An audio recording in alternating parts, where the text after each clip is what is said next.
Todd and Janelle are dicks. But I gotta warn them. Shit. You got a quarter?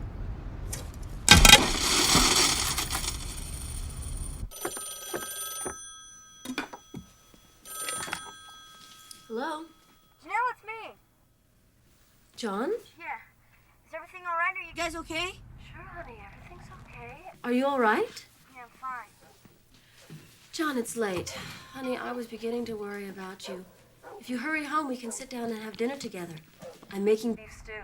Something's wrong. She's never this nice. John? Where are you? What the hell is the goddamn dog barking at? Hey! Shut up, you worthless piece of shit! The dog's really barking. Thought you were gonna tell the kid to get rid of that fucking mutt. John, honey, it's late. Please don't make me worry. Could I already be there? Honey, are you okay? I'm right here. I'm fine. Are you sure? Are you sure you're all right? What's the dog's name? Max. Hey, Janelle. What's wrong with Wolfie? I can hear him barking. Is he okay? Wolfie's fine, honey. Wolfie's just fine. Where are you? Your first appearance at It. It's Two Dads, One Movie. It's the podcast where two middle-aged dads sit around and shoot the shit about the movies of the 80s and 90s. Here are your hosts, Steve Paulo and Nick Brianna. Hello, everybody. It's another episode of Two Dads, One Movie. I'm Steve. And I'm Nick. And today we are talking about Terminator 2 Judgment Day. Nick, you picked this for us. Yeah. Let's talk about it. Like, why'd you pick it? Gee. Yeah. Why could you possibly pick this movie? I know. Who's ever heard of this little underground ditty? This movie was just so cool to me. I think it hit during the time where I was coming of age, really appreciating like good action, and the effects for the time were really groundbreaking. The main reason that I picked this is it seemed to have like followed me throughout my life. So in high school and middle school and stuff, my friends and I were into it. In college, like we were into it. We would quote it a lot. Mm-hmm. When my wife and I got married, we got this Airbnb in Hawaii, and it was a place that had a beautiful view. There weren't really many pictures of the inside of the place. And when we got there, it was some guy's apartment that looked like it was Steven Seagal's apartment after he got divorced. Like it was fully decorated with like samurai swords and all this like Japanese stuff, and it had an old school like deep dish TV. This is in 2017, so this is like in the plasma era. Yeah. And the only entertainment options were a VCR and a VHS of Terminator 2. That's it. One tape in the whole place. My wife and I ended up watching some T2 on our honeymoon. So, you know, in addition to the action and the suspense, I think there's a lot of romance associated with this film. Probably just for you two, I'd imagine. But yeah, I feel like for me, you know, this is a movie that obviously it was a massive cultural event this summer. It came out 4th of July weekend. And you know, we were like 11 and it was rated R, but I'm pretty sure this is one my parents took me to see. I don't remember exactly why, but I feel like I saw this one in the theaters. Nice. Maybe they can comment to me and let me know, no, that didn't happen. But you know, it was really just such a big deal. Like every fast food chain had some kind of tie-in to Terminator 2, right? Yeah. The music video for Guns N' Roses, You Could Be Mine, right? Mm-hmm. Featured a bunch of features from this movie, a bunch of scenes. It really was just, you couldn't avoid Terminator 2. Yep. Right? The summer of 91, American culture at least was dominated by this movie. And so, yeah, it's really interesting to take a look back at it.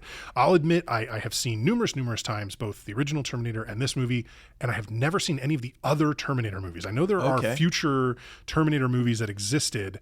I never saw any one of them. My entire understanding of the Terminator universe is encapsulated Just in these two movies. So back when before Terminator 3 came out, which I think was, I don't know, 2007, 2008, something like that. There was a promo picture in a People magazine with a shot, and the only picture I knew of it was a picture of Arnie with like a casket over his shoulder, single man pallbearer style, right. And then the other hand with the machine gun just blasting away. And I cut it out and I put it in my wallet, and it stayed in my wallet for like 3 years. And I would show anybody who had the misfortune to be talking to me. So I was super pumped for T3, and I saw it when it came out. and I can't remember a thing about it. I think it was fine, but I think you're good just existing with these two Terminators. All right, well, let's get into just the facts on sir. Terminator 2. I already kind of mentioned it, but it did come out July 3rd, 1991, so that big 4th of July weekend. Running time of 137 minutes for this rated R film. Pretty long, but I think it doesn't feel fatty. It definitely has a lot of story to tell us. It was directed by none other than James Cameron, written by both Cameron and William Wisher. It stars Arnold Schwarzenegger as the titular Terminator, and then Linda Hamilton and Eddie Furlong in his debut as an actor. It received 91% on Rotten Tomatoes, so clearly a critical success, a critical smash, and an 8.6 on IMDb, which, if you know anything about IMDb ratings, anything over an 8 is a tough to get. Yeah. That is a roaring approval by the masses who vote on IMDb ratings, anything over an 8. This movie won 39 awards. Crazy. I'm not even sure how many additional nominations it has, but it won 39 awards. The ones I'm going to mention is that it actually walked away with 4 Oscars on Oscar night in 1992, for sound effects editing, for visual effects, and for makeup. And none of that is surprising. The movie was so far ahead of its time in those ways. In order to achieve those fantastic visual effects, they spent $102 million to make this movie. And again, in 1991, that's just so much money. But it was well worth it. The box office take was over $500 million at $520 million worldwide for a 5.1x multiple on its budget, which is by any possible definition a massive roaring box office hit. Unbelievable. So this we spoke a couple weeks ago about Coming to America being the biggest box office success we've covered. It still is in the sense of how much more than its budget it made, but this clearly is the movie that we've covered that has earned the most money in ticket sales over the course of its existence. So those are the facts on Terminator 2. Nick, you want to kick us off? Yeah. How does this movie start? Yeah. I really, so as we're getting into the movie, I think it does a good job. I think this movie, even though it's a sequel, you can watch this as a standalone because it does an extremely efficient job of kind of catching you up on, okay, this is where we're at. This is the future. This is why Sarah Connor is the way that she is. And the intro, as it's just playing the theme music, where it's showing kind of the playground becoming a wasteland, like a post-nuclear wasteland. And this stuff hit really hard. This is something, it's because you're so familiar with the movie, sometimes the emotion of like, what effect would it have on me the first time consuming it is lost on you. But man, I mean, it's some real like heavy dark shit, and the backstory of it. So the score is incredible, and the way it gets into it. I had forgotten a little bit the scenes where it's showing kind of the flash forward into 2029. So there's a little futuristic battle scene happening, which I think it's a cool way to start the movie off. Yes. Although it's kind of a little disjointed from the rest of the movie, but it's important to understand like why anything's happening in the first place. Yeah, totally. It was so funny when I also I knew there was some sort of that prologue that occurred in the future. That part didn't surprise me overall, but the details kind of did. She mentions, it's 2029, and I was thinking to myself, oh my God, that's coming so close. I wonder, we're getting there, right? And then of course we hear, no, Judgment Day was actually 1997. At which point I relaxed a little. Okay, well we clearly avoided it in this particular timeline. We have our own shit we're dealing with. But one of the things I noticed when we first start off, so we've got that great moment I think everybody remembers, right, where we're panning along the ground. Linda Hamilton as Sarah Connor is giving us a narration, sort of like you said, setting the stage, reminding us how we got here, and then the camera sort of pauses on a single human skull, and then the T-800, the sort of skinless Terminator, steps on it, and now we realize we're in the middle of a battle sequence. Incredibly cool shot. Absolutely. The first thing I thought of though is like, so did Skynet and its machines build polishing machines? Because all the metal is super shiny. Every helicopter, every Terminator, they shine like they have been polished moments ago. Oh yeah. And it is just such an interesting juxtaposition. All the humans look so dirty and so disheveled, and then these machines are just brilliantly sparkling. It's like a fire station. They're just washing the Terminators whenever they're not out on call.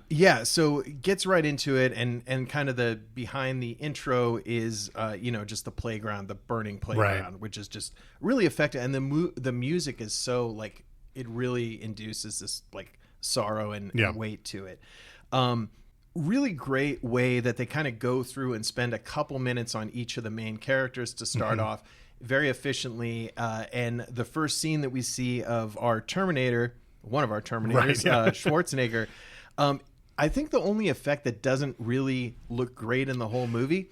So he appears and there's kind of a electrical disturbance, a little wind, and then this sphere shows up. Yeah. The sphere itself does not look good, but the aftermath of the sphere, the fact that there's like a perfect sphere shape cut out of the surrounding objects and the ground when he emerges just makes it look so legit. Yeah. And I think that's an incredible job of dealing with like the limitations of the CGI at the time to make it look like, oh, okay, like this is a real thing here. Yeah, I think, we talked a month ago or so about Army of Darkness and Sam Raimi mixing effect types in order to get a really great result. And I feel like James Cameron, from Aliens and the first Terminator and this does that as well, mixing special effects and practical effects, whether it's costumes, makeup, or this kind of environmental effect that clearly was like, put in there. It was real, right? Like they sort of had this tractor trailer and they carved part of it out, and it's like, kind of thing. And it really, like you said, just sells it. It did make me think, though, because the ground underneath the T-800 is also carved a bit, right? So it's like, man, I'm glad they didn't put him back in the middle of a mountain. Like he would have been just kind of stuck. He would have had that little, sphere around him, and then that's it. What kind of visibility do they have into the landing spot? It doesn't seem like there'd be much. But yeah, I do think that you're right. The sort of pulsing sphere effect is not great. The only other thing I'll mention, because most of the effects are fantastic, the other one I feel like isn't great. We see the HUD, the heads-up display of the Terminator several times. It's like a red thing with random, and it looks kind of silly. We get this very early on as he begins searching for suitable clothing and transportation. Right, we're getting this HUD look as he walks up to this biker bar that he happens to have arrived near. It does. The HUD look does look a little bit like Sewer Rat on Sega CD or something like that. One of those kind of those games that were so revolutionary at the time. Yeah. So now we've got Arnie. He appears and he's nude. And goes strolling into a biker bar. Right. Obligatory shots of women like looking him up and down and then stopping for an extra pace on the hog and being like, oh, baby. Like, why did Skynet have to give penises to the T-800s? It's very strange. The size of Skynet's company, that there was a whole like just penis engineering division. So he obviously needs to solve this nakedness problem. He's going through trying to find somebody who's a physical match, and people don't like the looks of him. Right. And one of the best, first lines of dialogue from a character where he goes up to the toughest looking biker guy. He says, "I need your clothes, your boots, and your motorcycle." and this guy's not happy with it. No, he's not accepting that. He puts a cigar out on his chest. Sees that Arnie doesn't react, and then looks and then pushes the cigar in further. Like, oh, the issue was I wasn't pushing it far enough into him. Yes, we need deeper cigar penetration into the flesh in order to get the effect we want. This scene is so great. It's such a fun way to start the movie, especially with how heavy everything has been to this point. So it's like bringing the audience out of this like deep, dark feeling that they have about 3 billion people being dead in the future. And then it's like, oh, it's a kind of fun like bar fight type scene with some good throwing guys around, throw them onto a cooktop. Yeah, that was good. And I did think too it was a really good introduction to sort of good T-800, right? The good Terminator that has arrived for this movie versus the one that came out in 1984, because while we do learn later, in the interactions he has with John Connor, he has to be sort of told not to kill people specifically. He also doesn't default to doing that, right? Where I feel like the Terminator of 1984 clearly was just like walked in, found the first weapon he could, taken off somebody, and just killed everyone in the room to get whatever he needed, right? And because that's the most efficient way to sort of deal with it. But this guy is like, he's asking for the clothes first, not being given what he wants, so he takes what he wants still. But then at the end, before he leaves, the bartender or owner, something comes out, I can't let you leave with the man's ride, son, with a shotgun. And he doesn't take it from him and kill the guy. He just takes it from him and takes his sunglasses and rides off into the night. And so it was really a kind of very good character study where we're seeing, well, this is not the Terminator we all remember from just a few years ago. Although at this point in the movie, I don't think that we know that. No, that's a good point. So what Sarah says basically to set it up is there are like 2 Terminators. One is sent back to protect John. One is sent back to kill him. I don't even think she says Terminators. I think it's the wording is something about like they had a chance to send someone back. They sent someone back initially to try to kill me before John was even born. Right. And now they're sending someone to get him now that he's a young kid. And in both cases, the Resistance was able to send someone to. Okay. And so it is very she didn't say broad. It was necessarily right. a So Terminator. So again, and I think you're right. We are not meant to know who's who at this point. And certainly, I don't remember the marketing campaigns, that went along with this movie, but I'm sure they didn't give away right off the bat, the trailers, et cetera, that Arnold was, the good Terminator, just that there were two Terminators that were fighting. Yeah. Because I don't think that was a surprise. That was well understood. And you're right. We are being left with the same uncertainty that the characters will have upon first meeting Arnold in this context about who is he and why is he here? What's his mission? Yeah. That's a good point. But I just wanted to call out as I was watching it, of course, with the sort of hindsight of knowing the situation, having seen the movie several times. Oh, look at this. This is an interesting juxtaposition. It's a great way to set him up. Exactly. So he ends up with his motorcycle, his clothes, his sunglasses, and shotgun. And then he leaves to what I would say is the only acceptable use of bad to the bone ever. Like it could have been retired, right? And it wasn't so trite at the time. It wasn't, but God, James Cameron's such a boomer. It's yeah, I think. Well, the original line had more George Thorogood in it. He was supposed to go into the bar and said, "I need a bourbon, a scotch, and a beer." Yeah, it is. Nice. It's funny though, but it's such a making a 90s blockbuster movie type move, like where you need that reaction from the crowd, and maybe there's a cooler song, and maybe there was a cool Guns N' Roses song that it could have been, right? But they picked that because look, we're spending $100 million on this shit. We're gonna kick George Thorogood's $75K and the Delaware Destroyers $5K, and we're gonna use this damn song. There you go. So we meet Arnold, we meet the T-800. The next character we sort of introduced to, right, is the new Terminator. So another magical sphere shows up. Another person, naked man is in the thing, but in this case, there's already a cop sort of responding to some kind of disturbance, the electrical disturbance and everything like that. And in a very reasonable juxtaposition, we see Jason Patric's T-1000 character run right up to this cop and kill him, right, and take his sort of visual identity.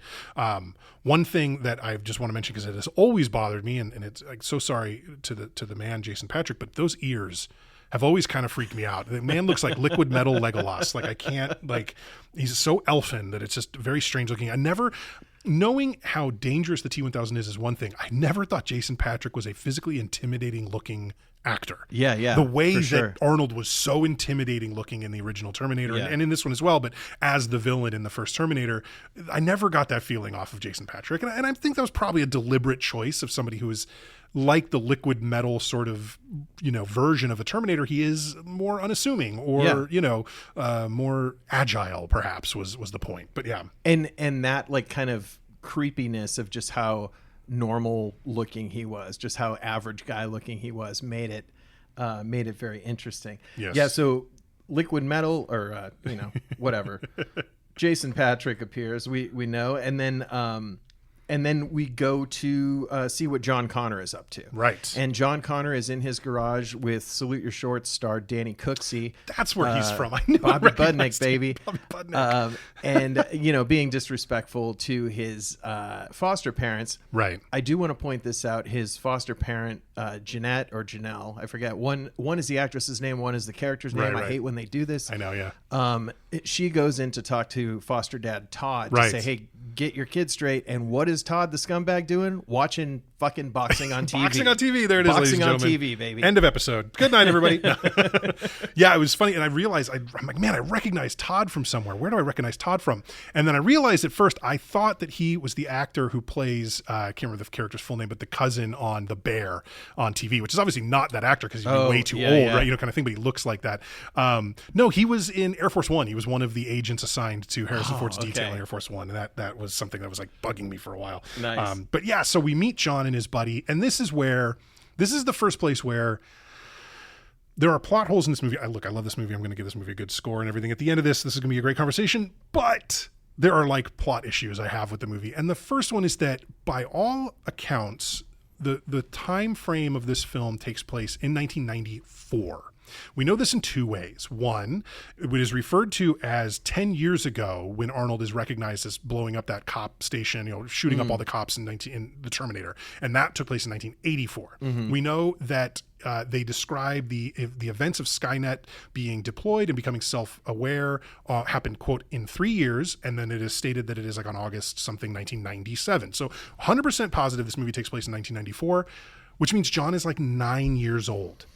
Because his mother didn't even get pregnant with him until 1984. So he is 9 or 10. Yeah. And that to me it stretches the credibility of the character quite a bit. Like, I get that his mom has been preparing him to be this world leader, this resistance leader. So, she's teaching him things that a normal 9 or 10-year-old would obviously never learn. But still, it's 1991. He's got a little micro laptop that he's stealing money from ATMs, and he knows how to fix his dirt bike. And it made it a little hard to like accept everything, because Eddie Furlong himself was 13 when he filmed the movie, and the character seems 13, and that seems absolutely accurate to me. He's a young kid. It's not like he doesn't come off like he's 17 or 18 years old. He's a young kid, but he's not 9 or 10. It feels ridiculous. Well, and they never mention his age, so you got to really do the math to figure out how old he is in this, because they don't make reference to it. But that is a good point. He definitely is reading as a very mature 12 or 13 right, versus a ridiculous 9 or 10. Eddie Furlong, John Connor, takes off on his dirt bike with his buddy Danny Cooksey. Screw you, foster parents. I'm not going to listen to you. You're not my real parents. Then we're introduced to Sarah Connor quickly. Yes. And we're in the mental institution where she's being held. That's right. The first shot of Sarah Connor, she's looking tough as hell, doing pull-ups in her cell. And she's like turned the steel frame of her bed on its end, so she's got that pull-up I bar. love some improvised workout equipment. It's amazing what they do in prison, because I have like built for the purpose workout equipment at my home that I never use. So, man, maybe I should get thrown in the slammer. So much Bowflex in the garage. So Sarah Connor's introduction with the doctors kind of talking about her is a great way to just kind of move things along. Like, how do we, because it's boring if you just have a character say, well, 10 years ago, whatever. So they're going between the doctors are talking, and then we're using some archival footage of Sarah in a previous session with her doctors and everything, and it all builds up the plot. Even when John Connor is talking to Danny Cooksey, he takes the money from the ATM and he says, my mom taught me this. He's like, your mom's pretty cool, and he's just like sprinkling little bits of the backstory on it. I really, really like that. That ATM hack thing, man, I daydreamed about that when I was a kid. That seemed so cool. I even had like not that going back that far, but like in the mid to late 90s, I even had one of those really tiny like mini laptops or whatever. Nothing, that could do anything like that. But it was a neat little tiny sort of like precursor to tablets, basically. Yeah. It was kind of fun. So now the doctor, there's kind of a more extended scene where they're talking to Sarah Connor, and they're showing her this previous video of like, hey, this is the crazy shit you were saying a few months ago. And she's like, yeah, I'm better now. I'm all better. I'd like to see my son. And which she seems sincere, but it's a classic like manipulative behavior she's very good at. Yes. And she's acting very calm. Nope, this isn't real. It was never real. Mm-hmm. You know, they don't buy it. They're basically tell her, no. Yeah, like the parole denied, essentially. You shoot, and it wouldn't even be parole. She wasn't going to get let out. It was just to be let to a lower security wing, somewhere they'd even allowed visitors. Exactly, and that has been denied, which then has her blow up and jump for the doctor and make a great line about, you're all dead unless you have like 2 million sunblock or something like that, which is great. I'm like, hey man, I only got 50 at home. Like, where's this 2 million I can get? But yeah, so that's sort of our indication that she.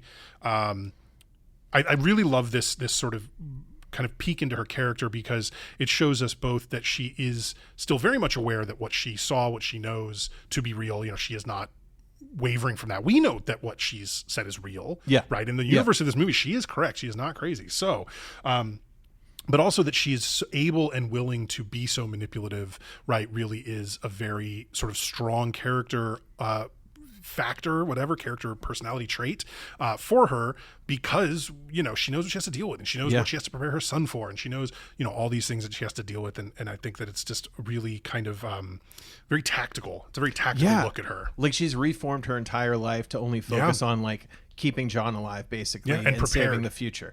And other than that, it doesn't matter, and she'll do whatever she has to do. And good scene of her just lashing out at the staff, and the fact that it takes like 6 people. I mean, she's got to weigh 115 pounds. Like, she's not but like 2% body fat with lots of muscle mass. But they do have a lot of trouble with her. They do. That's true. So I think now we are. Next scene, we go to Cyberdyne.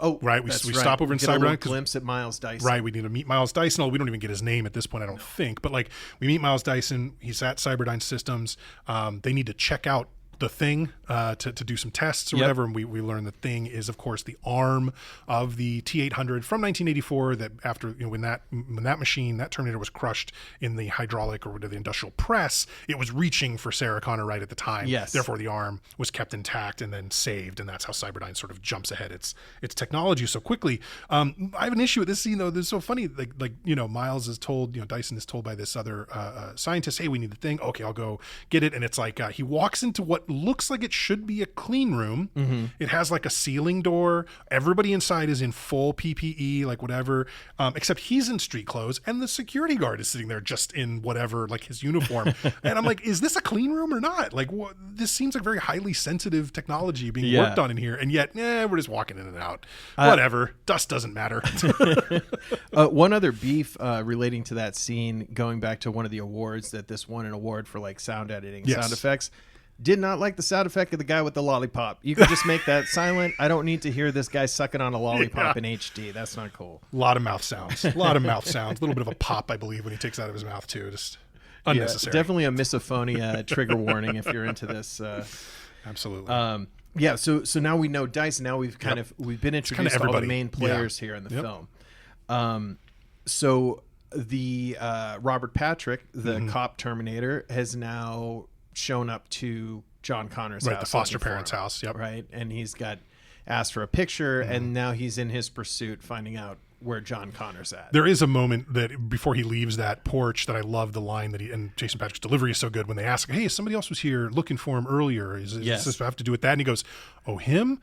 Oh, I wouldn't worry about him. It's so funny. He delivers it so coldly. He is. You don't think of this being like a clinic in acting, but really to like be able to be so subtle and act kind of like 60% human. Yeah. He does such a great job of They that. both do. And I think maybe it comes a little more natural for Arnold only because he's always had something of a stilted delivery, just his challenge with the English language over his life, and there's that. Jason Patrick, though, it's pure acting. It's all choices, right? For sure.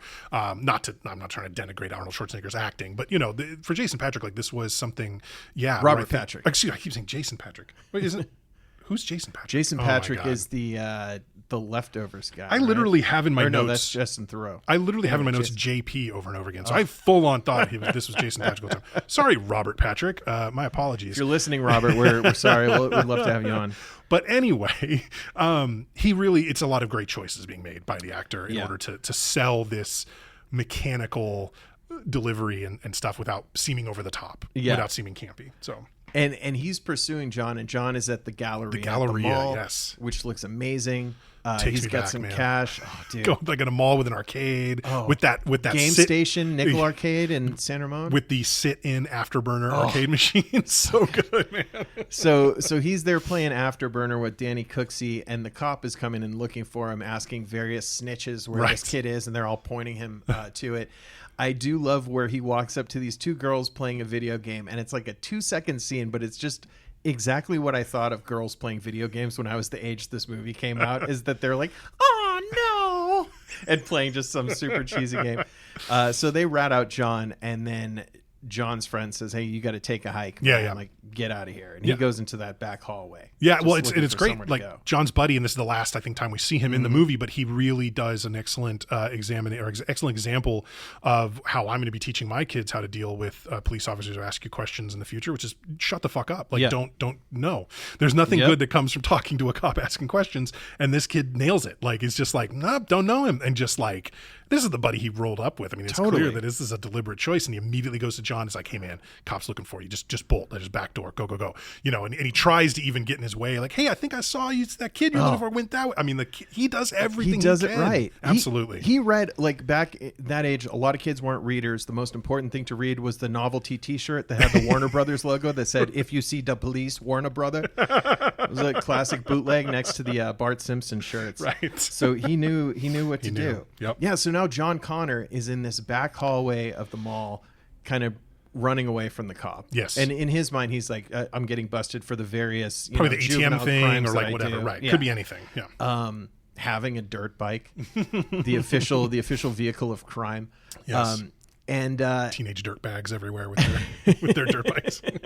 And then he runs into Schwarzenegger in the hall, who comes out carrying a box of roses. from which he produces a shotgun looks cool as shit. Did he take a gun out of a box of roses? Oh, there's a band called Guns N' Roses, isn't there? Pretty important for this movie. Anyway.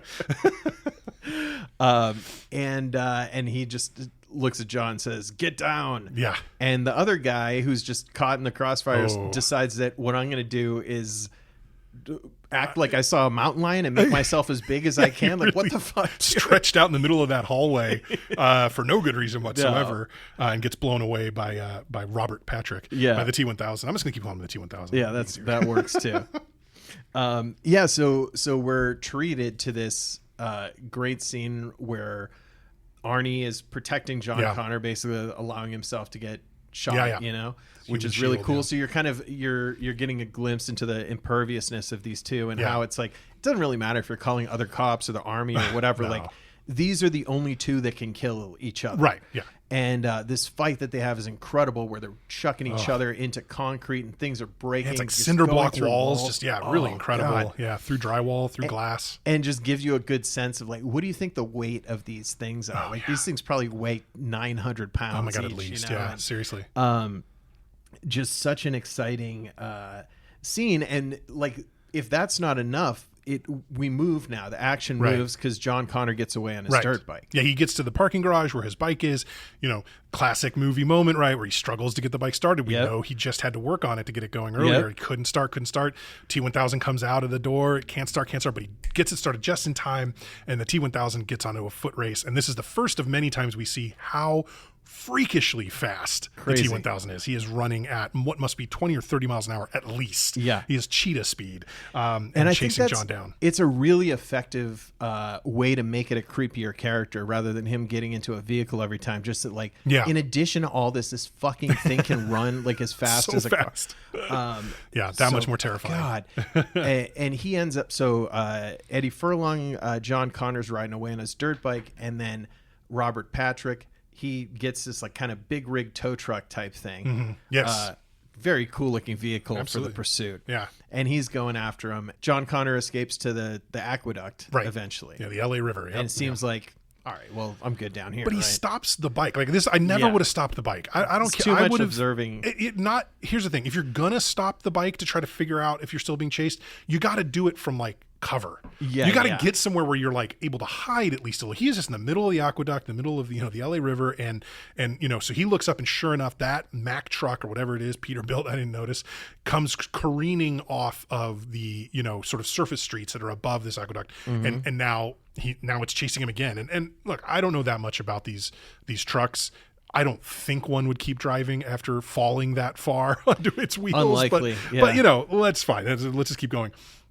So yeah, just he's still trying to get away, but the truck goes faster than the dirt bike, and that's not that surprising after building up speed. Yep. Luckily for John, unbeknownst to John, but luckily for him, the T-800 has also caught up to the crowd at this point. Is now driving his motorcycle, his Harley, sort of again on the surface streets above the aqueduct, looking down at the Mack truck and the dirt bike, and does one of the coolest moves in any action movie ever when he takes the shotgun he has and he flips it over in order to sort of cock the lever action on it, and it is just the coolest damn thing in the world to flip that shotgun over and then shoot at the T-1000. And he's blasting out the locks on these chain link gates as he's kind of on a frontage, next to the aqueduct, like a surface access. Yeah, it's a cool setup as opposed to him just being in the chase right away. It's just seeing him. Okay, there they are. The shotgun flip is awesome.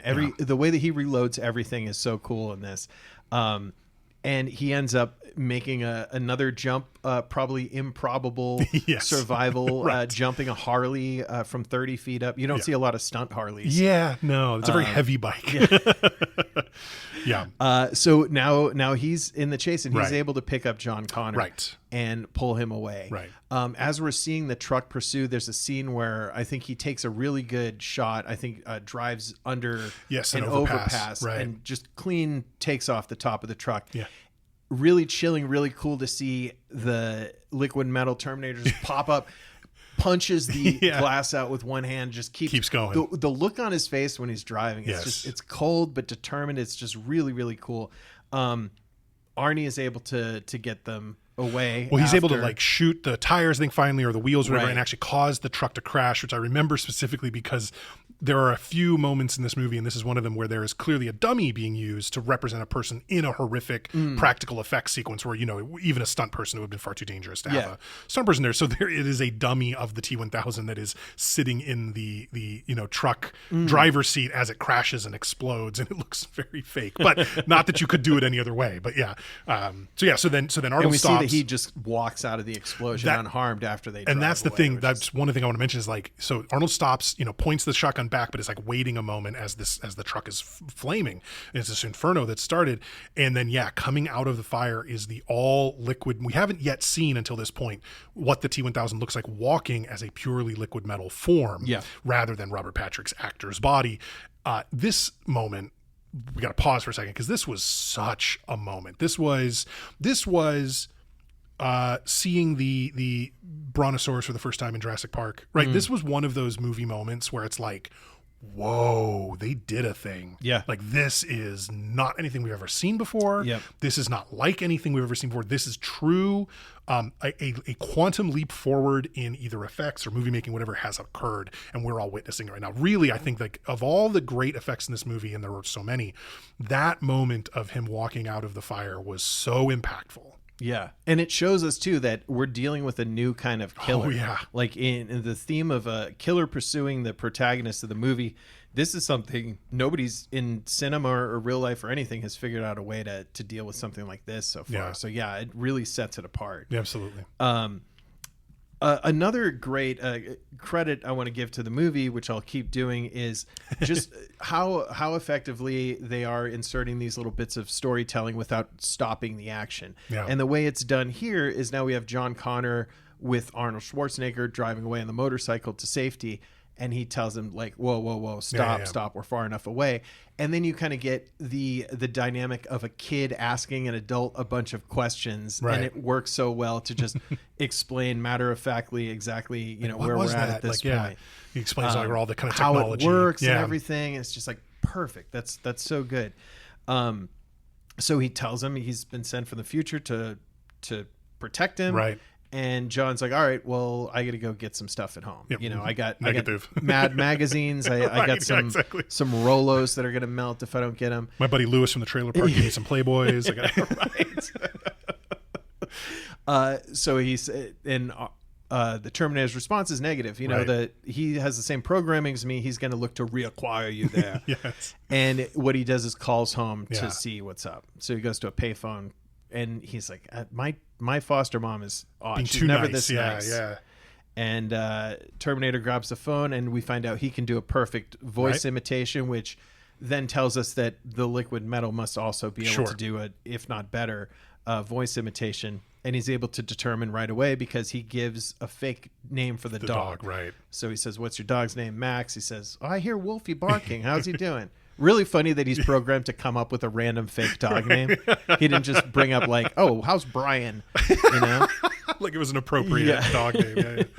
Yeah. So he pretty quickly realizes your foster parents are dead. I wrote that line down too. It's the delivery's so cold. Obviously not that John had a lot of affinity or affection for these two, but it was still kind of like, that sucks, kid. Yeah, like yeah. The adults that have been your adults for the last probably 6 months while his mom's been in Pescadero State Hospital, whatever, they're dead now. Yeah. Like, and if you weren't with me, you'd be dead too. Yeah. Right? Because you would have gone home and you would be dead.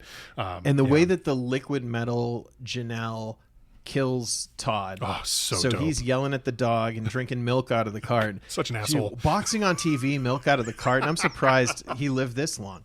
And just Ticking all the boxes, Todd. such a good visual of the hand reaching out, making a kind of stabbing weapon that goes through the carton of milk and through Todd's back of his head. And Well, just you get the a great sound death first, scene. right? Because it happens Yes. off screen, and you get just the sound of the sort of shoot, noise, Yep. and then also that crunchy, wet sound that we all know what it is. And then, like after she hangs up the phone, we see exactly what damage was done. It is brutal, man. To take a blade that big just through the mouth. God. But yeah, so that's good. So yeah, we get. So now we know that John and the Terminator know that John's foster parents are dead. And I think this is the scene where he sort of like starts talking about what is the Terminator supposed to do? Like, right. Yeah. He says, we got to go get my mom. And then he's like, well, no, you can't. But don't you have to listen to me? And they get into this sort of thing about John giving orders to the Terminator. Right. And this is where, we actually just today, as we're recording, released our episode on Coming to America. We talked about the bride to be at the beginning, lifting her leg and doing whatever she's told. Same kind of thing, right? Stand on one foot, do whatever. And the Terminator does.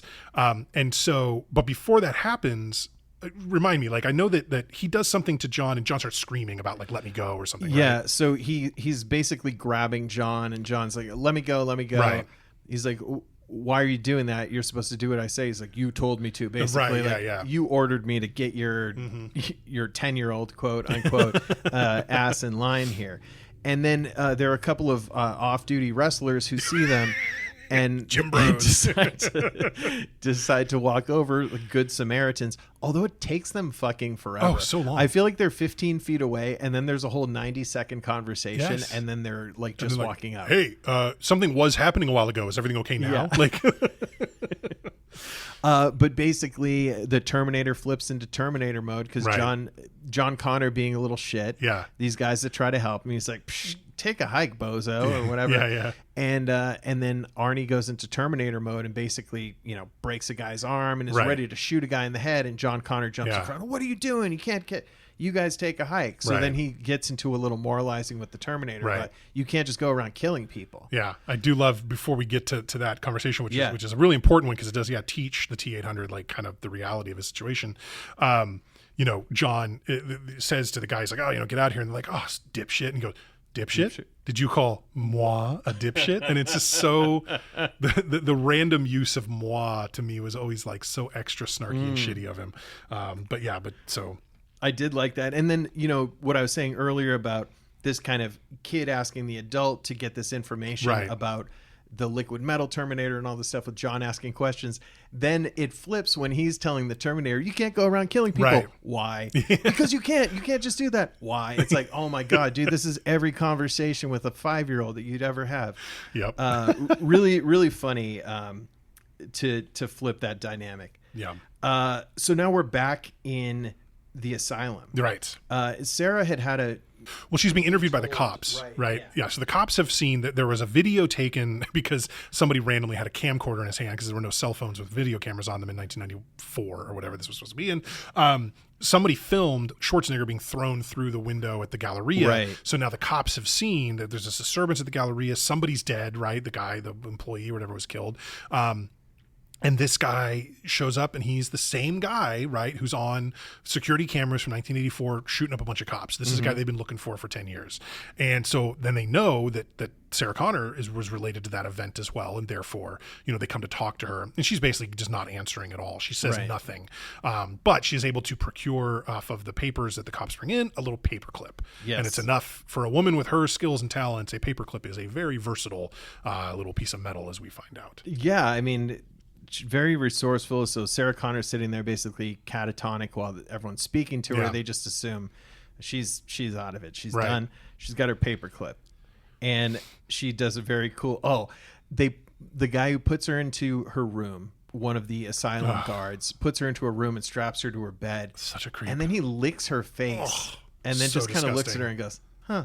Walks away. And then just to emphasize that this guy sucks, it's obviously like deep into nighttime, everyone's asleep, and he's just slamming his stick up against every door and just, he's going to get it. Yeah, And, I feel like there are a lot of times elements in movies like this where we need to be shown just how shitty this like supposed bystander is, right? Like we don't know enough about this character and don't want to know enough about this character to like really care about him. Yeah. But if he's about to die, it helps if our hero has to kill him, Yep. to find out that he's a complete creep. And it just, when that guy dies later, you're like, yeah, fuck that guy. Yeah, Like, you don't want like gray areas to the audience, so you Yeah. got to let them know. Sarah, then she spits out the paperclip, undoes. So good at this. Steph Curry level shot to her own hand. Incredible, Ridiculous. right? Because if she missed, I mean, That's it. Yeah, one shot, one chance. and with no shoes, no weaponry, nothing. Right. She's able to overtakes. She gets into the janitor's closet. The guard discovers that mop handle's broken, and then she very satisfyingly beats the shit out of him with the handle. And now I think she's got his nightstick and his keys. Yes. So it's just like a video game. You're starting up with nothing. Yeah. She's building her inventory as she's escaping this place. You got to loot the mobs, dude. Like yeah. And then at the same time, we know that the liquid metal is in the house. Yes, and he has arrived. Cosplaying as the floor. Right. And gets stepped on by one of the guards. So I think as long as you have some kind of physical contact, you can take on the form of another object or person. Yeah, that was what Arnold told us as he was telling John Connor about it, is that, like anything he comes into contact, any organic person, matter, whatever he comes into contact with, he can take the shape of. It sounded like, or maybe not even organic, maybe it was anything, but inanimate stuff, so he's able to, so he sort of hides as the floor. The security guard walks over him, goes over to the coffee machine and gets I think it was about a 3-ounce coffee. It was the smallest cup I've ever seen in my life, to which then he turns around and he's looking at himself, because the T-1000 has taken his form, and just the most brutal little finger point turning into a needle just through the guy's skull as it gets closer to his eye. So bad. And I kept meaning to pause and rewind and double check. He comments that he got a full house with his coffee cup. I feel like I saw Jackson 10s on the cup and maybe a queen somewhere, like something that would not allow for a full house. But I'm not gonna beat it up too much for that. This isn't Rounders. We can let that slide. This had worse poker than Rounders. That's right, exactly. Sarah has very brilliantly, when she goes into the office, she basically throws something to one of the guards who instinctively goes to catch it, and then she's able to dispatch, and then gets a syringe full of bleach and sticks it in the doctor's neck. So she has a hostage now. Yes. And this is an important hostage who is very scared for his own life and telling everybody do what she says. Right. So she's making her way out with the doctor hostage. One of the two orderlies, by the way, I don't know if you've ever seen the movie Fear of a Black Hat, but it's a very funny mockumentary in the style of This Is Spinal Tap, but about a rap group. Oh, okay. And one of the orderlies, the black orderly, plays a rapper named Tone Deaf in that movie. And I recognized him in this watch. I'm like, that's Tone Deaf. It's Tone Deaf. Look at that. But yeah. So she is, sort of trying to get her way out by taking this hostage. And meanwhile, John and the T-800 have shown up. John, of course, reiterates, like, you can't kill people. There's no killing. Like, don't kill anyone. So he immediately walks up to the security guard at the gate and shoots him in both knees, I believe, right off the bat. And John, what do you do? What do you do? And he turns and goes, he'll live. So it's good. Like, yeah, that's true. He will. You're right.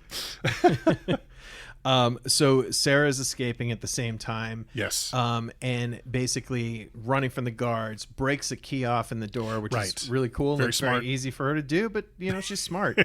She's very strong. Yeah. And then just imagine the horror. Like, she's just been spending however much time of her life in this thing because of these recurring, they call nightmares. She calls, actual memories. Memories. And then the first thing she sees when she comes around the corner to the elevator is the Terminator walking out. I will say, I would have looked for a stairwell. Right. Elevators are a terrible choice in an emergency, but yeah. So she sees him. She turns around, bolts back the other way. Of course, then John comes out the elevator behind the T-800, is yelling for her. She's coming, whatever, and then is sort of like stopped because everybody sees the T-1000 showing up from beyond the gate that was locked behind them. Yes. And sort of walks right up to the bar and then melds through it, basically, like turns himself liquid in all the right places to just sort of like move through. I think because the bars were purely metal, they weren't hollow, there's nothing inside them, they weren't mechanical. Right. I don't know that he could do that through a wall or a door, but the fact that he was able to sort of like, because he could go around metal, there were gaps for him I guess that must be the idea, right? Yeah, exactly, while maintaining his shape.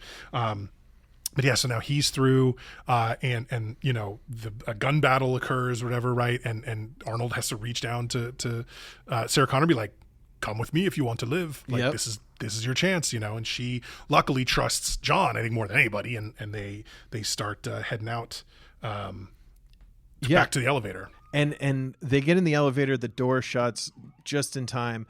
The liquid metal then sticks a long, I don't know, kind of pole or sword through, which then separates and ends up with these kind of like praying mantis looking arms, which just makes it so creepy and cool. Almost like crowbar hands, sort of. Like, so he's able to like stick the thing in through the crack and the elevator doors, open it up, and there's just stabbing, things coming after him.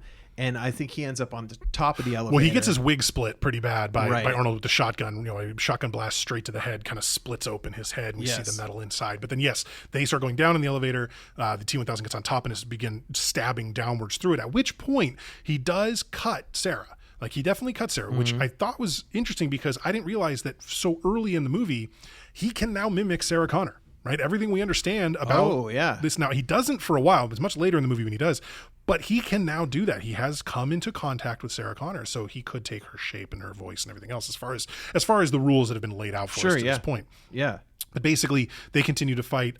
They end up getting out before the T-1000 can get through the elevator.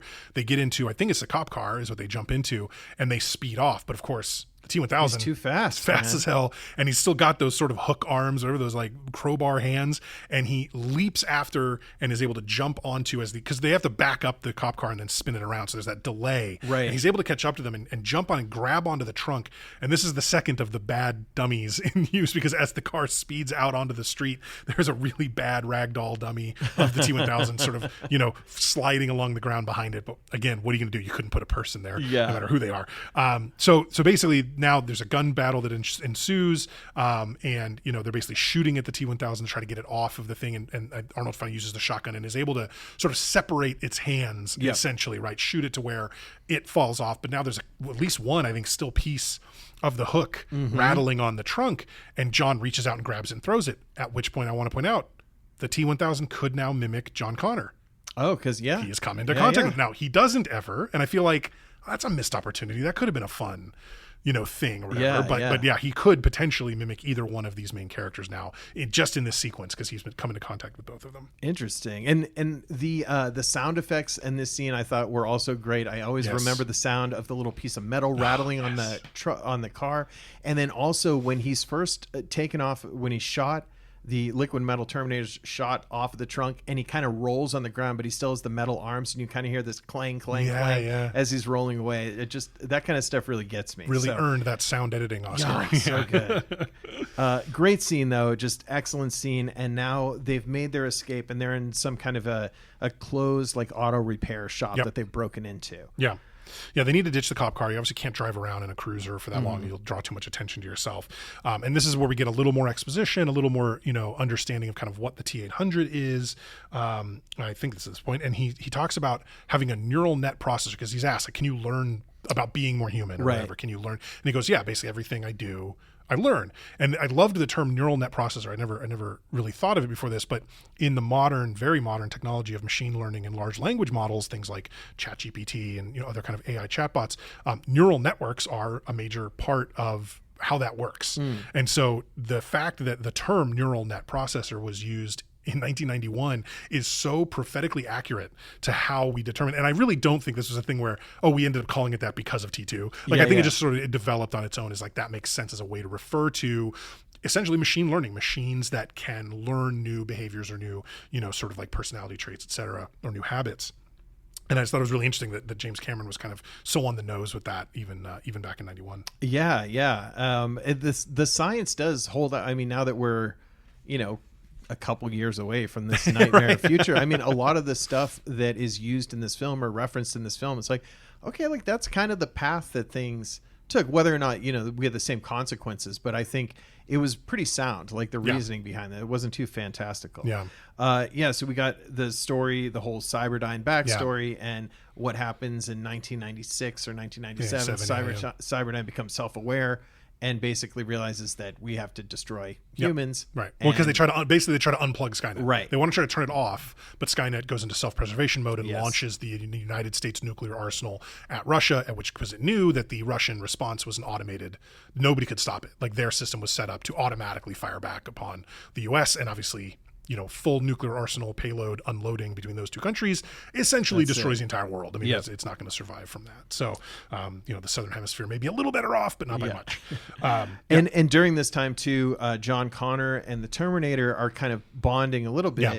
And it's kind of, it's sad, John Connor's never had his father around his entire life, obviously, but also and Todd sucked. Never had that good of a father figure necessarily, and is kind of talking to the Terminator, who's just an adult man who will listen to him, Right. which is all kids want a lot of times. You know, Absolutely. it's just like, will this adult just like treat me like I have some kind of value?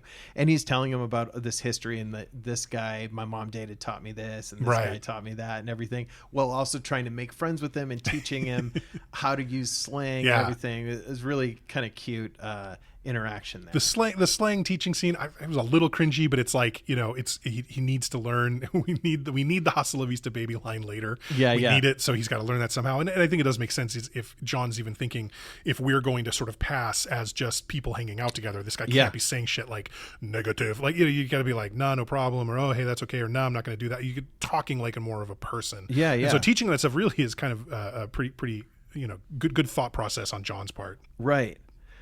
And and because John is very concerned, because when John talks to him first, he realizes like, yeah, this is not how anyone I know talks. Right. So I got to fix this.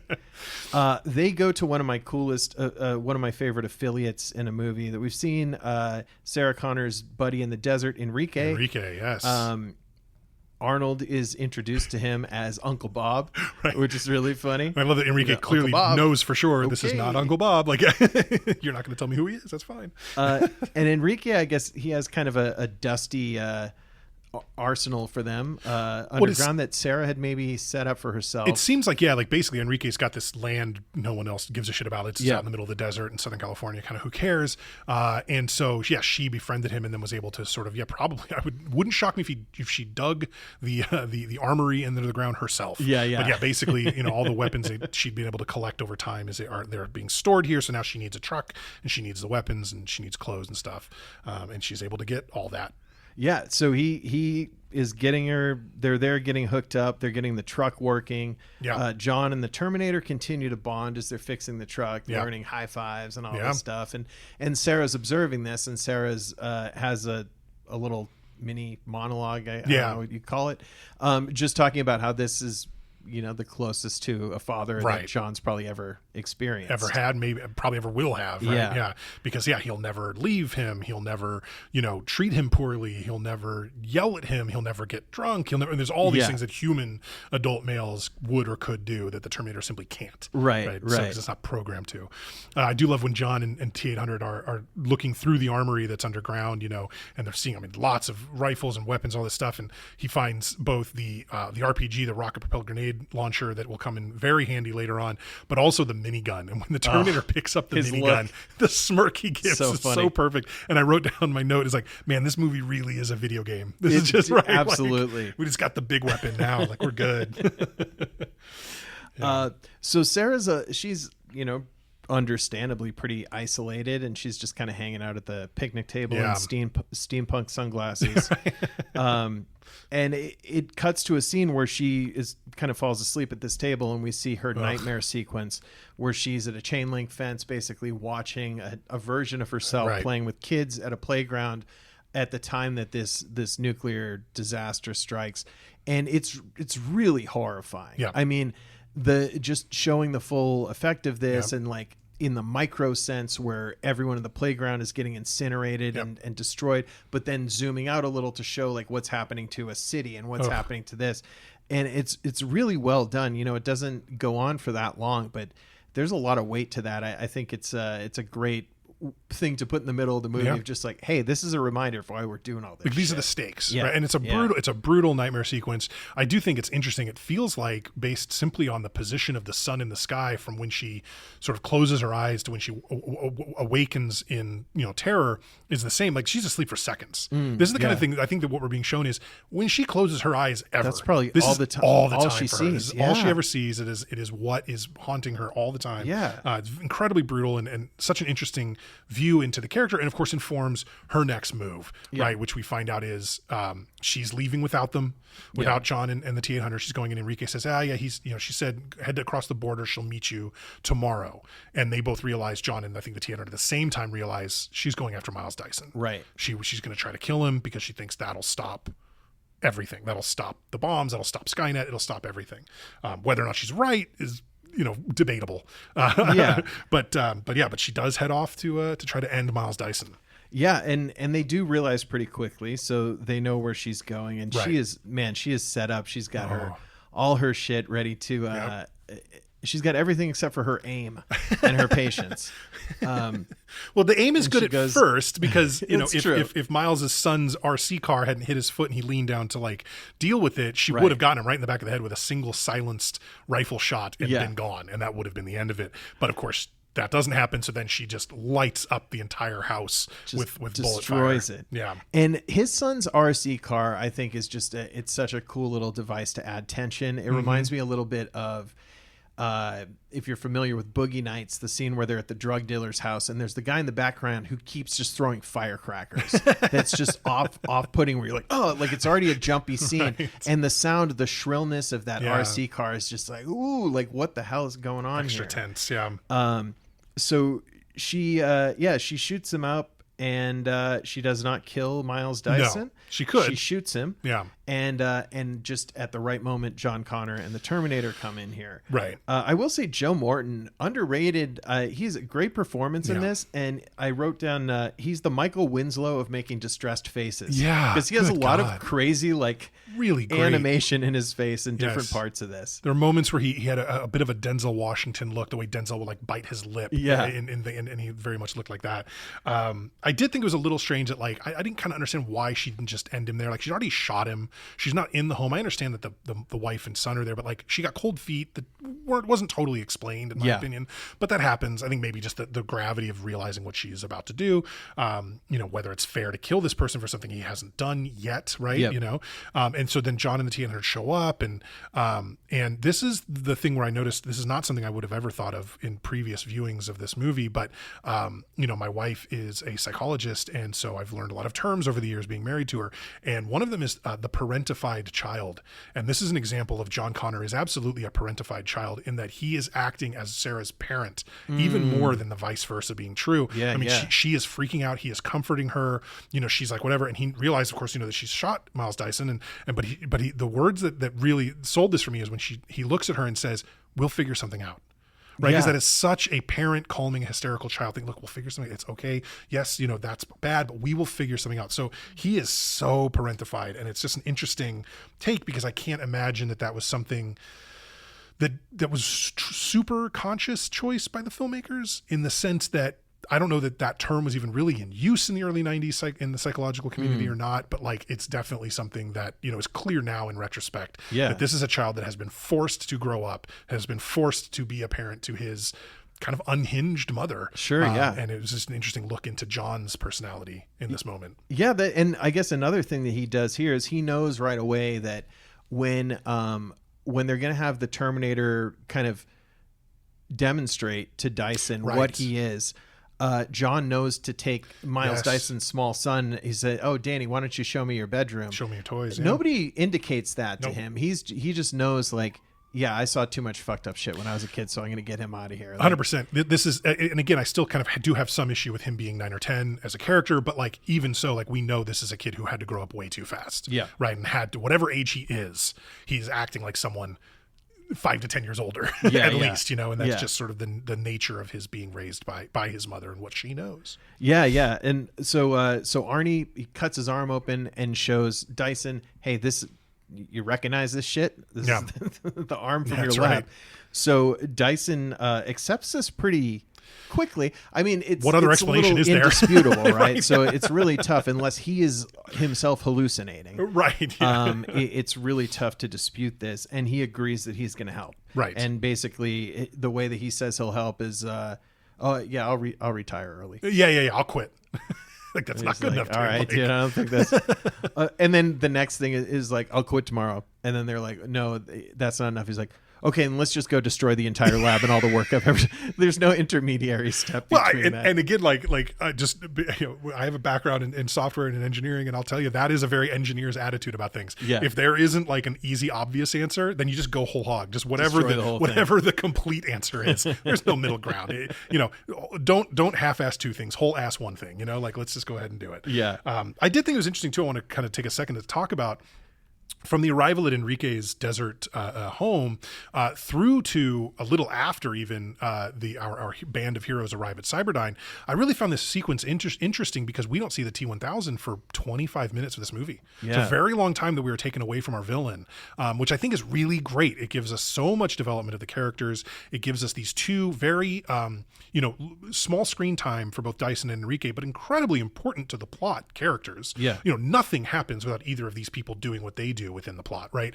And we don't need the villain for a while. And I think that's really cool because then when he does re-arrive by showing up at the Dyson's house and sort of recognizing the aftermath of what happened there, it's like, oh, right, this guy's on their butts too. Like, it's like, it sort of like reminds us like, man, he is there to get John and he's determined to do so. I just thought it was a really interesting thing to take us away from the villain for so long. Yeah. Really paid off. Well, there's kind of two villains. There's like the immediate threat of the liquid metal Terminator, Yes. and the other villain is just this dark future that's created by Cyberdyne continuing to exist. 100%. So it almost felt like at a point that, oh, maybe if they get this guy to delete all the shit off his computer, the liquid metal guy won't even exist anymore, right? Good old time travel paradoxes. Yeah. But they end up, he takes him to the lab, and they make zero effort to try to look normal. As much as John Connor is trying to get the Terminator to learn slang to fit in, he might be like, dude, can we stop at a fucking structure on the way here and get you a sweater? I don't know, like, you don't look like someone who should be getting a tour of a lab at 2 a.m. The bullet holes riddling your leather jacket are kind of a giveaway that this is like not great. But yeah, they very quickly sort of deal with the security guard because they just don't have time to screw around. And Dyson's initial like, oh, I just wanted to show my friends this enormous Austrian massive man, this like G.I. Jane and this little kid. Yeah. I just wanted to show them around. And the security guard's like, dude, you can't do that. You can't do that. So they sort of stick him into the bathroom, chained to the urinal. If you were ever dispatching a security guard and tying him up, putting him in a bathroom, put him in the opposite gender bathroom. Oh, there you go. Okay, Looking for ladies' there. room would have saved him a little extra time. Agreed. I think he would have been discovered, but it would have saved him some time. Good point. Who knows nowadays though? There's barely. No, stop. So yeah, they're in the lab now, and one of the security guards has discovered the other guy has been dispatched, and he hits the silent alarm. Yes. So now the whole of fucking Cops, LA oh, County, man. everyone's coming there, and they're trying to rig everything to explode. Right. They have some barrels of some kind of accelerant, and they're gonna blow the lab up. Right. And so, the T-800 is like, I'll deal with the cops, right? And so he goes to a window, blows out the window so that he's got a good view of everything. He's probably on the second or third floor, right? Yep. He's got looking down at the cops. Two things in this scene. One, first of all, just the whole standing there with the minigun, blowing things away. It's awesome. It's incredibly cool. Yep. Super awesome moment. It seemed like the belt feeding ammo into the minigun didn't move. I don't know if it should, but because I don't know that much about guns, certainly not miniguns that weigh 400 pounds or whatever this thing. But that's like, it didn't move at all, which I thought was interesting. And then the idea that he could do, I understand, he's a very talented Terminator. He's got all this like programming and stuff, and he's trying hard not to kill people. But a minigun, look, the Fallout video games have taught me these are not particularly accurate weapons. Yeah. Nobody catches a stray, really. All these, he's blowing up all these cars, he's shooting all this stuff all over the place, and not a single officer catches a single stray bullet from the minigun, not a ricochet, nothing. Everybody's fine. He even does a scan in his HUD at one point, says like a human casualty 0.0. And I'm thinking like the 0.0 means there's not even an injury. Yeah, yeah. Right? Because it would Everyone's be like, fine. well, casualty 0.1. Like nobody's dead, but 0.1% of people have an injury, right? Yeah, or something like that. But no 0.0, it's totally fine. I just thought it was interesting. Like, man, there's no way somebody's catching one. Right. There's a lot of explosions. Right. It would have happened. Once again, hammering the point home, the Foley artistry on the minigun, so satisfying. The clinking when and it's then hitting the pavement. Yes. Oh God, I just want like a 2-hour tape of that. The sound of the so shells good. hitting the floor in front of Yes. him. Yeah, there's almost the slow-mo where it goes a little more womp. It's just the whole thing is fantastic. And then when he so he goes and takes care of the police, and at the same time the cops are still working their way in. They bust in. It seems like, okay, we've taken care of the cops, ready to go. Miles, you got the detonator. Let's get out of here. Cops bust in. Yeah. Miles is shot. Several times. Miles is shot, and it looks very bad. Yeah, Miles is not going to survive. And Miles knows that. So he's still holding, the detonator or whatever he has, and he basically makes it clear by looking at Sarah, like, you guys get out of here and I'll make sure this happens Yeah. or whatever. And I really have always loved the way that Miles Dyson. So first of all, the cops find him right after, entering the room, and he's holding like a heavy item over the detonator switch, right? And he literally is able to muster up enough strength to say to the cops, I don't know how much longer I can hold this. Yep. And they realize what's happening. So they bolt. They're everybody out, and they get out of there as best they can. And Dyson's breathing as he dies, I've always been so impressed with that. I don't know if that's stuck with me. It's always stuck with me. I don't know if that's what it's like to die from being riddled with bullets in a way that doesn't instantly kill you, but sort of essentially is bleeding out, probably bleeding in his lungs or something. I don't know if that's accurate, but it's convincing. Yeah. It really is very convincing. And one of the things I love that actor's choices in that moment, I thought were just so powerful. And really you felt him die. I felt it in a way you don't in movies like this a lot. Right. You didn't, it's not like somebody is shot and you just know that they're dead. Right. They're just it's now like off screen. You get to see the entire process of this guy dying. And even, the whole thesis of this movie is that there's this incredibly dark future apocalypse that is basically started because this scientist does whatever he does. So he's the architect of the nightmare future of Armageddon. And it's still incredibly sympathetic towards him and his demise in Absolutely. this movie. Well, because in we recognize first off that it's clear he had no idea what ramifications his work would have, because once he has told them, he is scandalized. He's shocked. He wants to help make that not happen. And then our other introduction, our introduction to him initially, right? He's a family man. He has a wife and kid who love him and he loves. And so there is no reason not to be totally sympathetic for Miles Dyson. So when he goes and to die in an act of this, sort of self-sacrifice. I mean, look, he was going to die from the gunshot wounds either way, but to make sure that his death isn't in vain, to do what he does to make sure that explosion still occurs and all that work is destroyed. He's a hero. There's just no other way to go. Miles Dyson goes from being the architect of the apocalypse to being the hero that avoids it, or potentially avoids it. We'll go into that later. But yeah, so really fantastic. Yeah. And so Dyson he's lets the detonator go. We got a big explosion. Arnie, Sarah Connor, and John Connor are still trying to get out of here. The cops are shooting some kind of a gas, like a tear gas at them. Arnie, because he doesn't need to breathe, takes care of them. He gets a hold of the cop's gas gun. Another great Foley artistry, shooting those things out. And he ends up getting a truck. I think he goes out and steals a truck for them to get away in. Yes. At the same time, the liquid metal Jason Patrick is driving a flaming motorcycle up the stairs. Right. Which is all right. A little foreshadowing to the other greatest action movie in American history, Ghost Rider, starring Nicolas Cage. Yes. So classic. Liquid Metal drives his motorcycle out the window. Right. Into a helicopter. Yes. He gets into a helicopter. He liquid metals his way through the window. Right. And in uncharacteristic fashion tells the pilot get out instead of just killing pushing him. Pushing out. So maybe he's learning too. I don't know. He just need a little more time. I will say this is my second favorite helicopter involved stunt in a 90s Arnold movie. Okay. True Lies. When he shoots the rocket through the open door of the helicopter to kill the bad guy. In True Lies. That's my favorite. But this was also awesome. The way he jumps, kind of onto the helicopter and is able to get in is pretty fantastic. Definitely. And so the helicopter now is chasing this kind of, I don't know, what do you call this? Like a SWAT team truck, like a big UPS truck shaped, but like a reinforced police vehicle. Yeah, it's a SWAT truck. Yeah, that's accurate. Yeah. And Sarah Connor hangs the bulletproof vests in the window to keep really smart. Tells John, cover yourself in these bulletproof vests. And we get a cool scene of the helicopter chasing this truck.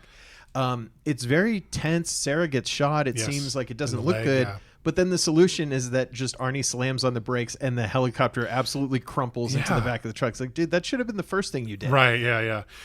This whole sequence of between, so starting with the helicopter chasing the SWAT van, and then they, unfortunately, after the helicopter crashes, the SWAT van also crashes, and they have to exit it and find another vehicle. At which point, the T-1000 gets a pickup or a cryo, like a liquid nitrogen filled tanker truck, and they get a little tiny pickup from Ball El Gal Gardening. I'm not sure what the reference is, with the Praise the Lord bumper sticker. Yeah, exactly. On the back and of so it. they start driving. But this whole sequence, that and then the chase involves the two trucks. This was that sequence that won the MTV Movie Award that year for Best Action Sequence over the second skydive sequence in Point Break. Point Break. So this was the sequence that ended up winning the award that year. We talked about it in the Point Break episode. Yeah. But yeah, incredible. Just everything from the helicopter. It's so good. So much great special effects, practical effects, explosions, all kinds of cool stuff.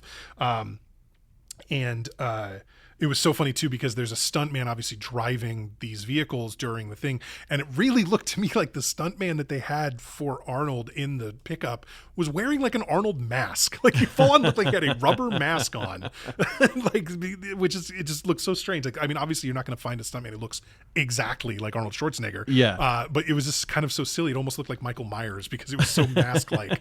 But yeah, anyway. There were a few fantastic of those scene. scenes, and I know some, I'm not sure the version I watched, but I know some was kind of redone after the fact where there were more kind of obvious stuntman looking scenes. It was CGI to make it look like Arnold. Oh, okay, maybe that's what was going on. But I'm not sure which is which, because I'm not sure the version that I watched, but I did read that. Interesting. So they're running away in this crappy little truck that's so slow, and he's coming after him, ramming him in this big semi truck.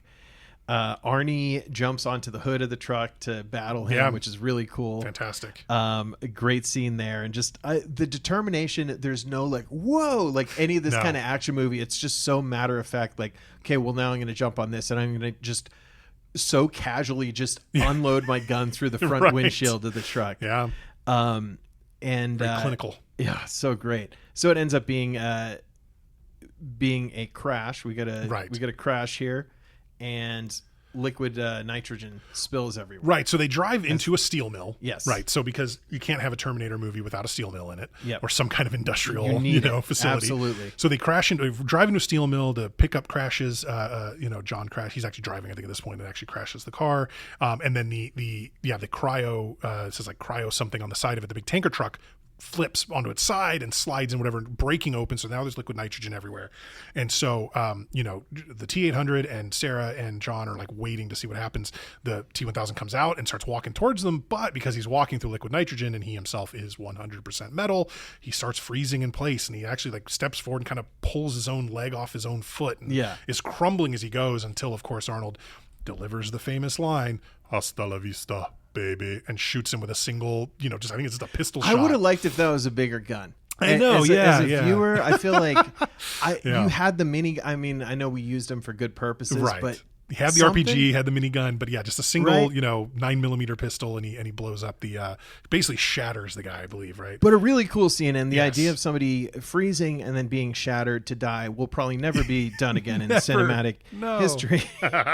No, but it is cool because I remember watching this going, oh right, and then like and I thought to myself, oh that's right, and later the steel mill heat melts him back down. Right. Whatever. I didn't realize it happens right away. The little pieces of him start melting and coming back together, and it's such a neat effect of these. It's almost like, you think about like magnetic liquid, where it just keeps attracting to itself and whatever. And that's when they realize, and normally, the T-800 says like, we don't have a lot of time. So they, I'm not really sure what the plan is, but they head deeper into the steel mill. Yeah. If they're trying to get away, it does seem like, there's got to be, how about the way you came in? I don't know. Yeah. I don't know. Maybe they were worried about trying to run past the T-1000 as it's collecting and something bad happening like there. But yeah, it's we're in the steel mill now, and the fights are happening. Initially, the T-800 and T-1000 are fighting each other as Sarah and John try to kind of hide. They try to get away. Yep. And I loved it too. It made me think of another movie we've done, The Fugitive, when our buddy Cosmo, Joey Pants, takes a suspended I-beam to the face in the final battle there. And the T-1000 is just pounding Arnold in the face with this I-beam. Must weigh 1,000 pounds, and he's just slamming him real hard. And it really does not look good for our hero Terminator. And I love the effect of Arnold punching the T-1000 and his fist just kind of gets stuck in him. And then he morphs to where, the hole in his body where the fist is now his hands. And he's holding his fist. I think that was such a cool effect. Great fight scenes. Yeah, and Arnold is he's kind of fucked. He got his arm ripped off. That's in right. In a gear. Little flashback to T1. Like, are we right back where we started at the end of this thing? Yeah. And at the same time, Sarah is trying to get John to safety. She lowers him down this chain onto a conveyor belt that looks like it was just dumping stuff into molten lava. And that was like the safe place that she sent him to. I would be like, dude, don't go to the bowels of this fucking factory. The whole concept. There's a whole break room somewhere, right? Go there. The whole fact that they're in this industrial facility to begin with is kind of crazy. And then, like the idea that you would consider any moving piece of the apparatus to be leading to a safe place. Yeah. Why would you make that assumption? Yeah. It doesn't make any sense at all. You're right. At some point, everything's getting dumped into molten steel, right? At some point. So they fight a bunch. Basically, there's a point where the T-1000 corners Sarah and, has stabbed her through the arm, like through the shoulder again, which again is a nut. Now this is at least the second time, right, that he has come into contact with Sarah. And he says, call John now. And she won't, she's being silent or whatever. That's when the T-800 comes back after having his arm ripped off and kind of attacks the T-1000 again. Actually, I think we skipped over the part where it looked like the T-1000 kills the T-800. He kills Arnold's character. Yep. His little eye, goes from red goes out, whatever. But like, for some wonderful reason, alternate power turns on, like Grigg saving the gun star in Last Starfighter. Yeah, just a little extra power, no big deal. And so he's back and he's got this big steel beam, and I love the way that he just splits it right through him so hard, and just splits him in half with this metal bar. Yeah, that was incredible. Who knew the inanimate carbon rod would be the MVP of this fight scene? Good stuff. Yeah, so great. And he's back to life now. So Sarah's basically she's in it with the liquid metal guy, and she's got her shotgun. Right. And he's like right at the edge of the molten lava. And she shoots him, and he kind of takes a step back, and she shoots him. And right when it looks like she's one shot away, he's out of she's out of ammo, right? And it's just she's having to sort of cock this thing with one arm because of the way that he stabbed her. She can't use like her left hand. So she's trying to do everything with the right hand. It's incredibly difficult, and it looks like she's done for. At which point, coming up over some other gear, I guess, is our hero Terminator. He's got one shot left in his RPG. Launches it straight into the T-1000, who kind of pauses as it enters him, but then realizes, oh no, and it explodes. And I wrote this down, I thought he looked exactly like something out of John Carpenter's The Thing when this happens. He's just so bizarre looking. And it's such wrapped a cool around. effect. It's amazing it's looking. like this monster bug alien looking thing. And the sounds that it starts to make, it's like it loses all pretense of humanity. Oof. It's totally torn apart, and then boom, into the liquid, into the molten steel or whatever boiling, it is, whatever the fuck it is. Very hot stuff. And during the death of the liquid metal, we see these different faces kind of emerge from the molten steel of the different faces of things that he's impersonated, right? I guess it's interesting. Although the checkered floor didn't show up. No, it didn't, but that's okay. But just the humans. We definitely saw several people we recognized from earlier in the film. But it was kind of cool, almost just like releasing these souls that it had stolen while he was impersonating them or something. I hadn't thought of that. That's cool.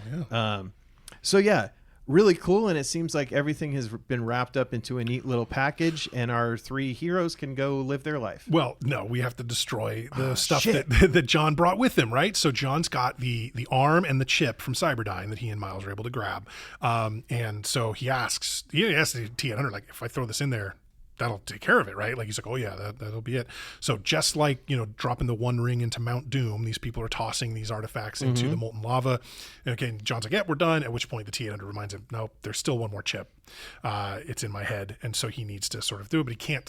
I can't self-terminate. Yes. So he hands the remote control for the lever for this like hook he's on over to Sarah, and she lowers him into the molten lava. Oh no, I do love the line here. It's like, I know now why you cry, but it's something I can never do. God, it's such a good line. But so he's lowered down, and then he's gone. And the thumbs up as he's going under. So he gives classic. the thumbs up. Yeah. It does bear mentioning, though, that's not all that's there. There's still an arm somewhere in this facility. Exactly. So where we were, kind of. But okay, this is where I kind of really had an issue with the movie. The T-800 doesn't think, oh, I left my arm behind. Sarah doesn't think you're missing an arm. Like I get that John maybe wouldn't think of it. He's a kid and he's not. But both Sarah and the Terminator itself know goddamn well that one of the reasons that everything came to a head is because Cyberdyne was able to get a hold of the actual technology and build off of it. Yeah. The fact that neither of them think to themselves for a moment, let's go find that piece of you that's still here and get rid of that too, to me is kind of an inexcusable plot hole. Unless it was James Cameron deliberately leaving in, sequel possibility. Yeah. If so, then I think it's cheap, but at least it's not inexcusable. Like, I understand the reason you do it. To me, though, it's a cheap way to like set us up for another sequel. I don't love it, but it's like, cause it's so out of character for this incredibly prepared woman and this incredibly methodical machine to not pick up on this moment where it's like, there's more of you here. Yeah. Yeah. No, that is a big miss. I took it as kind of setting up for a sequel, or just kind of a message to the audience is like, no matter what we think we're doing, we're kind of always back where we started. Can you ever really change the future? Yeah. So, that wraps it up pretty nice. And then we've got just the scene of the road as Sarah Connor is talking over. And I think the last line is, if a Terminator can learn the value of human life, maybe we can too. Which it's a little cheesy, but you know what? I fucking love it. Yeah. I love the message, everything about this movie. So that ends our Terminator tale. 2, man. What a fucking ride this was. It really is. And it doesn't feel like, it's over 2 hours long. It doesn't feel like it's over 2 hours long. The way they handled exposition and sort of telling us things when they had to tell us because showing us would take too long. They do it well. Like you mentioned earlier, right? It's almost always one character talking to another.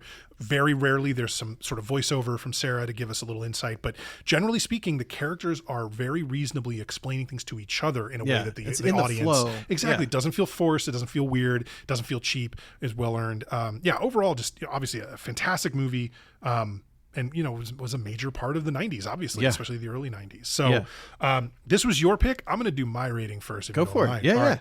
So I'll be totally honest with you that when you picked this movie and I'm like, oh, cool, we're doing Terminator 2. I knew we would at some point. Like, let's do it. I assumed going in, man, this is going to be a 5 out of 5 for me. This movie's amazing. There's no way that it's not a 5 out of 5. I had enough issues with plot holes and with some of the pacing and a little bit here and there. And just some stuff that I've mentioned throughout the episode today, that it doesn't quite hit the 5 out of 5 for me. It's still a fantastic movie. It's still an incredibly fun ride. It gets a little too serious at times. I think there's elements of it that just kind of like make it hard to enjoy the movie when it's kind of like trying to tell us so much about human nature in a lot of ways. But I'm giving it 4.5. It just takes a little dip. Like I said, that leaving the arm in the facility at the end, it just doesn't sit right with me. And there's a handful of other points. The fact that the T-1000 touched John and Sarah early in the film and then didn't really utilize that power it was then given, it seemed like a miss as well. So I'm not a 5 out of 5 for me, but a 4.5. Incredibly good movie. Rating. That's where I'm going to sit with my rating for it. All right. Well, yeah, that makes sense. And to me, we had a discussion a little while back about certain movies being like perfect movies in our minds. To me, this movie is perfect as far as I don't really see almost any fat on the movie. Like maybe you could trim 3 total minutes in different places, but it's such a small amount. I think dealing with the weight of this subject and this being a serious thing, I mean, being essentially like an anti-war movie, it deals with it in such a unique way where it's not showing the direct horrors of war or whatever, like those Vietnam movies.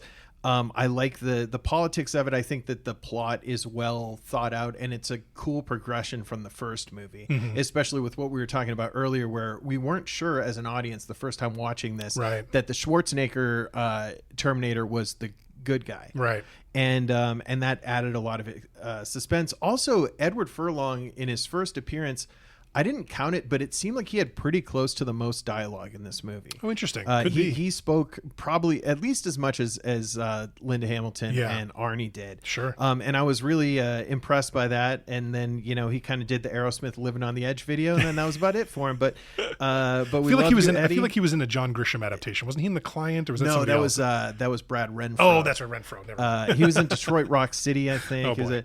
Anyway, But I love this movie. There's so many memorable scenes. To me, this really, really held up. And I watched it twice in a short period of time leading up to this. I would watch it again. I love this film. 5 out of 5 for me. Awesome. All right. So that is a 9.5 out of 10 from the two dads. I think perfectly reasonable score. Yeah.